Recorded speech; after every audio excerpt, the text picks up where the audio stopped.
Je vous demande d'accueillir Monsieur Zouzout.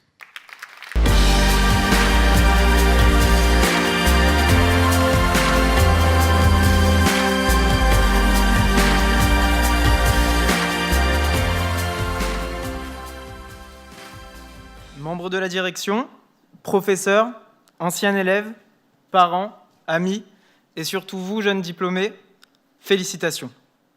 Je tiens vraiment à vous féliciter car pour avoir été à votre place il y a quelques années, je sais tout ce qu'il faut accomplir pour en arriver là. Quand j'ai reçu le message d'Anne-Flore me demandant d'intervenir auprès de vous, j'ai d'abord été très honoré, mais à la fois terrifié.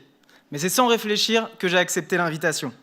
C'est seulement après avoir raccroché que j'ai commencé à réaliser. J'ai tapé « Commencement Day » sur Google et je suis tombé sur des vidéos de M. Chalandard, président de Saint-Gobain, M. d'Alsace, président de La Fourchette, ou encore M. Perrier, DG d'Amundi. Et je me souviens avoir posé la question à mon père, avec tous les grands chefs d'entreprise sortis de l'ESSEC qui sont aujourd'hui en fonction, ils m'ont appelé moi, Anthony Zouzout.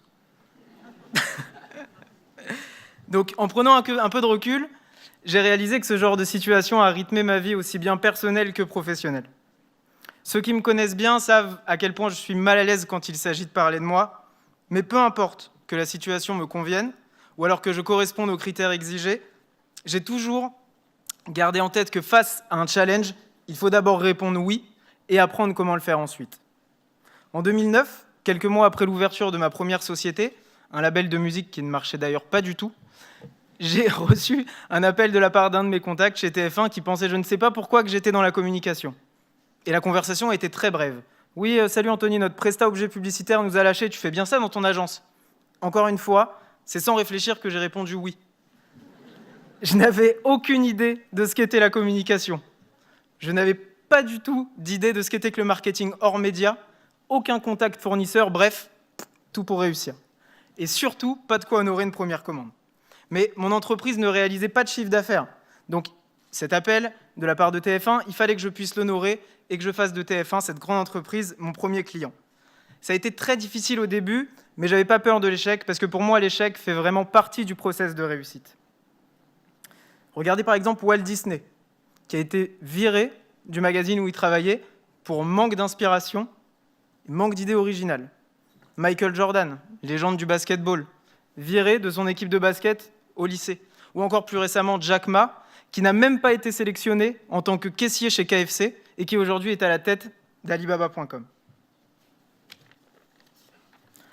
C'est parce qu'on ose, qu'on se trompe, qu'on apprend et qu'on progresse. C'est donc à force d'erreurs et de travail que j'ai fini par maîtriser les rouages de ce métier et obtenu la confiance de grands comptes, comme par exemple LCI, Eurosport, Canal+, ou encore la Société Générale. En 2013, même histoire. Nous étions 4 au départ d'un projet agroalimentaire, et c'est à la veille de la signature des documents officiels qu'un des associés a décidé de se retirer du projet. Je crois que c'est l'un de mes seuls mauvais souvenirs à l'ESSEC, parce que j'étais sur le campus lorsque j'ai appris cette mauvaise nouvelle, mais bon. Ce soir-là, malheureusement ou plutôt heureusement, le projet est tombé à l'eau. Et c'est au cours d'une discussion tardive que mes associés et moi avons pris la décision de reprendre une société en difficulté dans un secteur d'activité qui nous était encore une fois totalement inconnu mais passionnant, le football. Je vous passe les détails et les formalités administratives, mais cette année-là, Sydney, Andrew et moi sommes devenus les 3 dirigeants de l'école des agents de joueurs de football. Là encore, aucune expérience dans la formation professionnelle et aucune expérience en tant qu'agent de joueur de football. Imaginez un peu, on est passé en 24 heures des fruits et légumes au marché des transferts. J'étais de nouveau face à un challenge et il fallait que je le réussisse.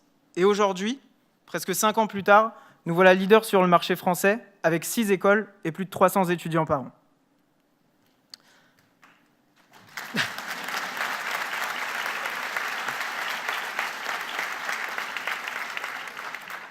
Merci beaucoup.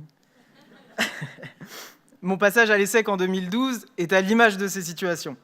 Je venais d'intégrer une entreprise en tant que directeur du business développement et sous la pression du titre, j'ai ressenti le besoin de parfaire mes connaissances en management.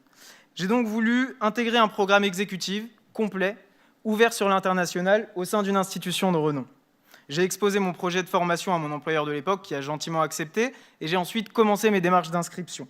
J'avais 23 ans quand j'ai postulé au programme SMIB en exécutive, et croyez-moi, j'étais loin d'avoir l'âge, le CV et l'expérience de mes camarades de promo. Je crois même que je ne correspondais à aucun des critères de sélection, mais intégrer l'ESSEC était pour moi une incroyable opportunité et il ne fallait pas que je passe à côté. Donc j'ai passé plusieurs entretiens, 4 ou 5 entretiens pour être honnête, mais je ne sais toujours pas ce qui a convaincu la direction d'accepter mon dossier. Lorsque Claire Demoulin m'a appelé en me disant « Salut Anthony, tu es reçu », j'ai tout d'abord sauté au plafond et ça m'a tout simplement confirmé que l'audace réussit à ceux qui savent profiter des opportunités. Donc vous êtes aujourd'hui diplômé. Et peu importe le secteur d'activité dans lequel vous évoluerez, vos décisions auront un impact sur le monde futur. Alors même si l'actualité économique nous offre un tableau parfois pessimiste et qu'on nous parle à longueur de journée de crise économique mondiale, de taux de chômage record, c'est à vous de ne connaître ni obstacles ni limites. Gardez en tête que les turbulences actuelles de l'économie mondiale apportent aussi leur lot d'opportunités. Cette conjoncture actuelle exacerbe notre besoin de sécurité face aux risques et à trop y penser, on laisse filer notre pouvoir de décision et on devient parfois spectateur de notre vie.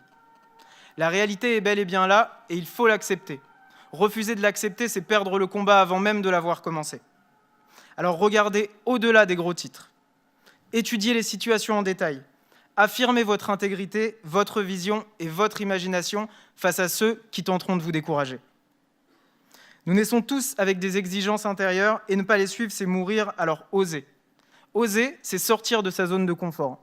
Vous savez, cette petite voix qui vous dit « Non, ne le fais pas, t'es pas à la hauteur » ou alors « Non, t'as pas les compétences, tu vas te ridiculiser ». Vous connaissez peut-être la citation de René Char qui dit que « L'homme est capable de faire ce qu'il est incapable d'imaginer ». Cette citation illustre parfaitement le fait que la zone de confort n'est qu'une limitation personnelle absurde qui nous empêche de nous épanouir. Et il faut absolument la combattre, car c'est en dehors de la zone de confort que tout devient possible. Franchissez cette barrière sans avoir peur de prendre des risques, car je vous assure, toutes les contrariétés sont source d'opportunités. Faites preuve d'audace pour affronter l'inconnu. Cela peut faire peur, je sais, mais juste au début, car sur la durée, c'est exaltant et épanouissant. Posez-vous les bonnes questions. Quelle est votre ambition? Quels sont vos rêves? Où avez-vous envie d'aller? Posez-vous des questions jusqu'à ressentir que vous êtes sur le point d'accomplir quelque chose de grand. Prenez le temps qu'il faudra pour trouver des réponses, mais dès que vous les avez, surtout, ne les oubliez jamais. You may fall. You will have questions and you will have doubts about your choices. But I know that if you're willing to listen, to be guided by your small voice to find out what makes you come alive, you will for sure be happy and successful. Congratulations, class 2017. Good luck and thank you for listening.